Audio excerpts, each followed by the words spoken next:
Salam sejahtera, terima kasih karena bersama dengan saya di Nazilin Unity Channel.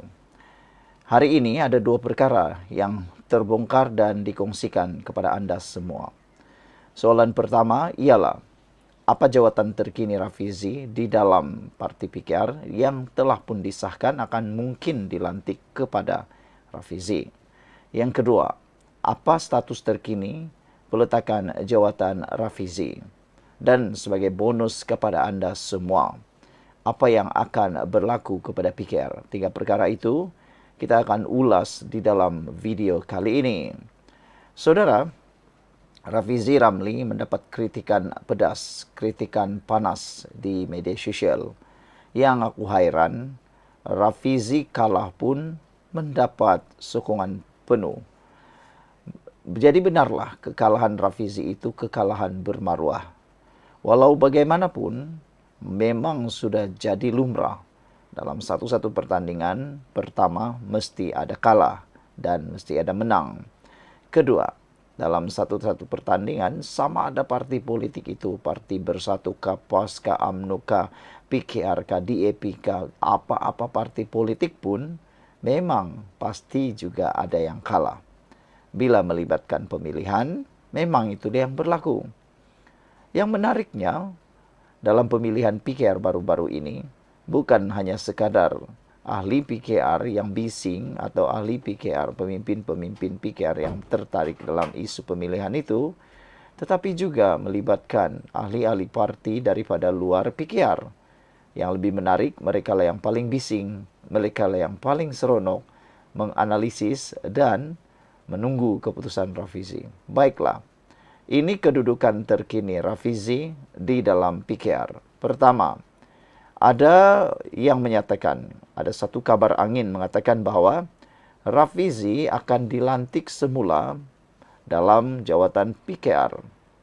Rafizi akan diberikan semula jawatan yang lebih besar. Kalau baru-baru ini Rafizi memegang sebagai timbalan Presiden PKR, ada dua jawatan yang mungkin akan diberikan kepada Rafizi. Pertama, Rafizi mungkin akan diberikan jawatan sebagai penasihat PKR. Tiada yang mustahil untuk jawatan itu diberikan kepada Rafizi, memandangkan jawatan tersebut ialah jawatan yang sangat sesuai untuk Rafizi. Rafizi memang layak menjadi penasihat PKR, memandangkan bahwa fikiran Rafizi memang bernas. Kedua, jawatan yang boleh ataupun dilihat bakal diberikan kepada Rafizi ialah sebagai Setiausaha Agung PKR. Jawatan ini juga adalah jawatan yang terbaik untuk Rafizi. Dan seingat saya, belum ada lantikan yang dibuat selepas pemilihan PKR. Ini dua jawatan yang besar. Kalau jawatan di DAP, jawatan yang paling bergerak sebenarnya ialah Setiausaha Agung. Sama juga seperti PKR. Setiausaha Agung peranannya cukup besar. Jadi dua jawatan itu dilihat akan diberikan, ditawarkan kepada Rafizi. Kedua, perkara yang kita akan ulas hari ini ialah apa maklumat terkini berkaitan dengan peletakan jawatan Rafizi. Apa sudah jadi? Menurut maklumat terkini yang kita terima, maklumat yang diberikan kepada kita, tiada maklumat mengenai peletakan jawatan Rafizi. Jadi ada orang yang marah. Mereka kata Rafizi kencing lagi, Rafizi scam lagi, Rafizi prank lagi. Tapi yang bising menyatakan kononnya Rafizi prank, Rafizi macam-macam lah, itu ahli-ahli parti yang lain. Kenapa mereka nak bising-bising pula? Patutnya mereka mereka diam sajalah sebab mereka tiada kaitan dengan parti PKR. Tapi kaitan antara mereka ialah mereka mau melihat PKR itu retak dan berpecah. Itu sebab mereka suka kalau Rafizi letak jawatan. Malangnya belum ada maklumat mengenai peletakan jawatan, dan saya rasa sampai bila-bila pun Anda hanya mampu menunggu dan Rafizi tidak akan letak jawatan. Sebagai bonus kepada ulasan kali ini, kemana Rafizi selepas ini? Rafizi tidak akan pergi mana-mana. Rafizi ialah panglima perang yang bijaksana memikirkan strategi seterusnya. Dilihat, para penganalisis politik menyatakan bahwa Rafizi akan bangkit lagi, bahkan bangkit lebih tinggi. Anda pernah dengar satu law ataupun satu prinsip, yaitu prinsip bola tenis. Makin jauh Anda jatuh atau daripada jawatan tinggi ataupun Anda di kedudukan tinggi, jatuh seperti bola tenis, Anda ambil bola tenis, letak di kawasan paling tinggi dan jatuhkan dia, dia akan melantun lebih tinggi lagi. Jatuh rendah, lantunan rendah. Jatuh tinggi, daripada kawasan tinggi, lantunan juga akan lebih tinggi. Jadi saya rasa Rafizi akan bangkit dan lebih tinggi lagi beliau bekerja. Kita jumpa lagi, tinggalkan komen Anda. Salam sejahtera, terima kasih karena bersama dengan saya di Nazilin Unity Channel. Rahasia terbaru terbongkar berkait dengan Rafizi dan peletakan jawatan beliau. Rahasia ini terbongkar di media sosial, yang mana betul-betul mengejutkan ramai orang. Baik, kita mulakan dengan janji Rafizi untuk letak jawatan. Beliau pada 10 Mei yang lepas telah pun menyatakan bahawa beliau bersedia untuk melepaskan jawatan sebagai menteri dan juga bersedia untuk menjadi ahli biasa. Itu adalah kesediaan Rafizi, tapi belum pun dia kata dia letak jawatan, dia hanya cakap dia bersedia untuk letak jawatan. Okey, baik. Itu pengakuan Rafizi. Rahsianya hari ini ialah terbongkar satu gerakan yang mahu menuntut. Gerakan ini dipanggil gerakan tuntut Rafizi letak jawatan.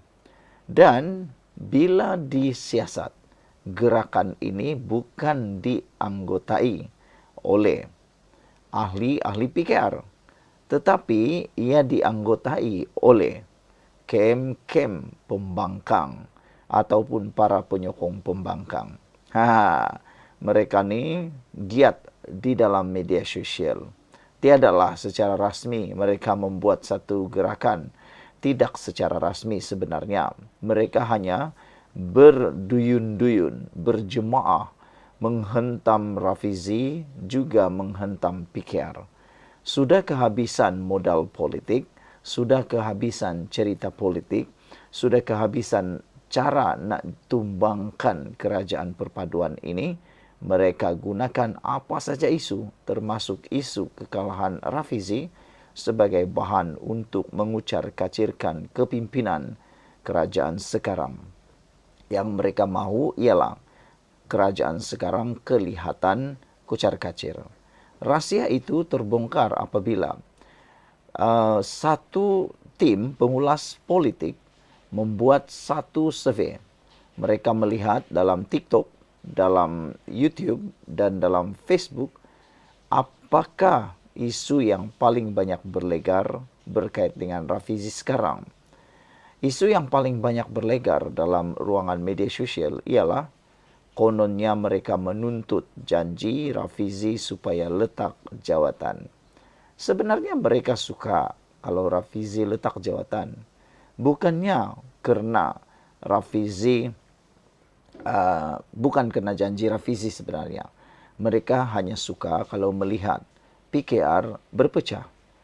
Selain daripada itu, mereka mahu memancing Rafizi. Inilah satu gaya politik yang disebut serangan rahsia. Mereka menghasut Rafizi, cuba menghasut Rafizi untuk tinggalkan PKR. Lalu, selepas meninggalkan PKR, Rafizi ke mana? Tiada jalan lain. Rafizi mempunyai hanya beberapa pilihan yang terhad. Pertama, mungkin Rafizi boleh menubuhkan parti politik yang baru. Yang kedua, Rafizi boleh menyertai parti politik yang baru. Jadi mana-mana pun boleh dibuat oleh Rafizi dengan kepimpinan yang ada pada Rafizi. Tidaklah sukar sebenarnya Rafizi untuk menyertai mana-mana parti politik yang baru maupun memimpin parti politik yang baru. Tetapi telah diberitahu janji Rafizi ialah beliau tidak akan keluar PKR. Rafizi bukan seperti pemimpin parti yang lain yang suka-suka bila sedih, bila kecewa buat parti baru.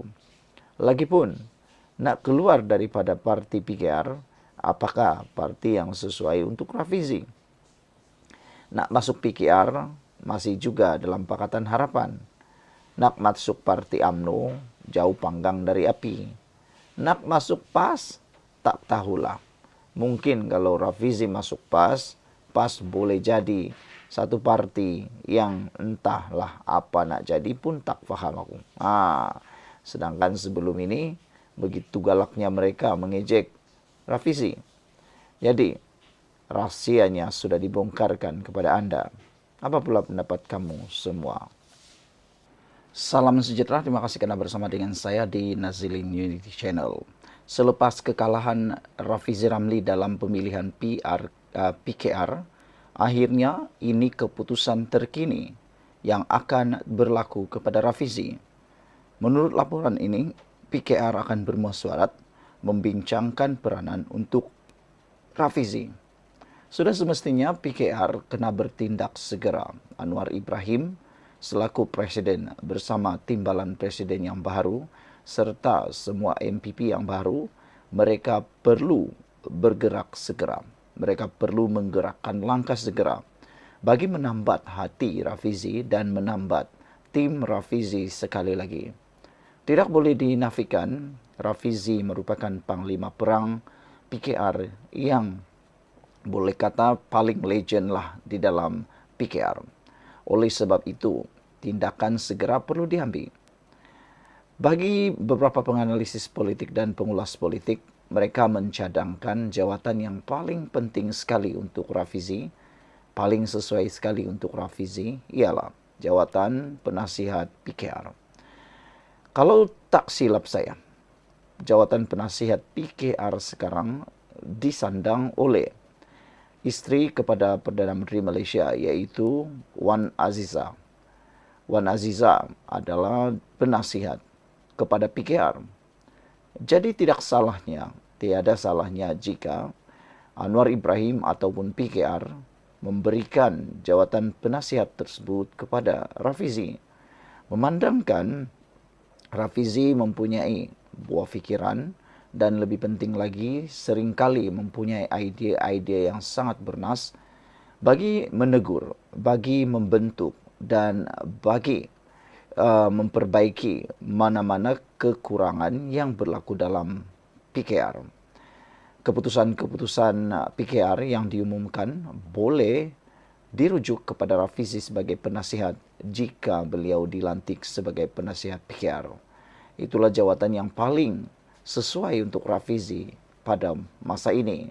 Selain itu, jawatan Rafizi di kementerian, yaitu Menteri Ekonomi, juga perlu dikekalkan.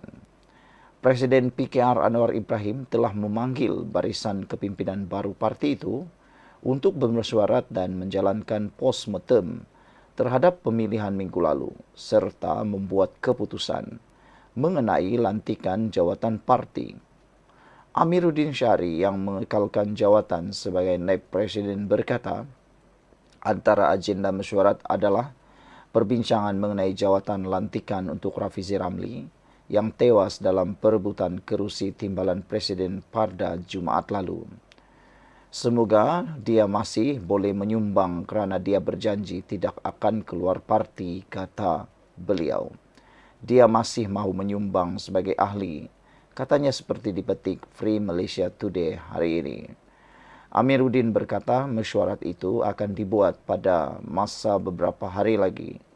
Antara jawatan lantikan dalam PKR termasuk Setiausaha Agung serta naib beberapa jawatan naib presiden. Selain merancang untuk letak jawatan sebagai Menteri Ekonomi, Rafizi telah juga sebelum ini berkata dia tidak berminat untuk memegang sebarang jawatan parti sekiranya tewas dalam pemilihan. Minggu lalu, ahli Parlimen Pandan itu mendedahkan bahwa semasa pertemuan dengan Nurul Izzah Anwar pada 20 Mei, Nurul Izzah telah memintanya untuk membantunya selepas pemilihan parti terakhir dan membayangkan dia akan diberi jawatan. Namun Rafizi dia berkata dia menolak tawaran itu dan akan menghormati keputusan pemilihan. Mengulas perkara itu, Amiruddin berkata dia tidak tahu jawatan apa yang ditawarkan oleh Nurul Izzah kepada Rafizi. Dalam pemilihan tersebut, Nurul Izzah menang jawatan timbalan Presiden PKR dengan majoriti besar dengan Rafizi hanya meraih 28% undi. Susulan kekalahan itu, Rafizi berkata dia tetap bersemangat dan bertekad untuk terus berjuang demi Malaysia yang lebih baik. Saya tidak berniat untuk berputus asa dan lari dari cita-cita idealisme kita selama ini, yaitu Malaysia berhak mendapat sesuatu yang lebih baik, katanya lagi. Saudara, Wan Khalid kata dalam ruangan komen, "Yes, salute you, Rafizi. Jangan jadi katak bila tak dapat jawatan macam Azmin dan kuncu-kuncunya yang cuba masuk balik PKR. Harap Rafizi masih boleh menyumbang untuk PKR dan negara," kata Wan Khalid. Saya juga bersetuju seperti Wan Khalid. Sekian dulu, tinggalkan komen Anda.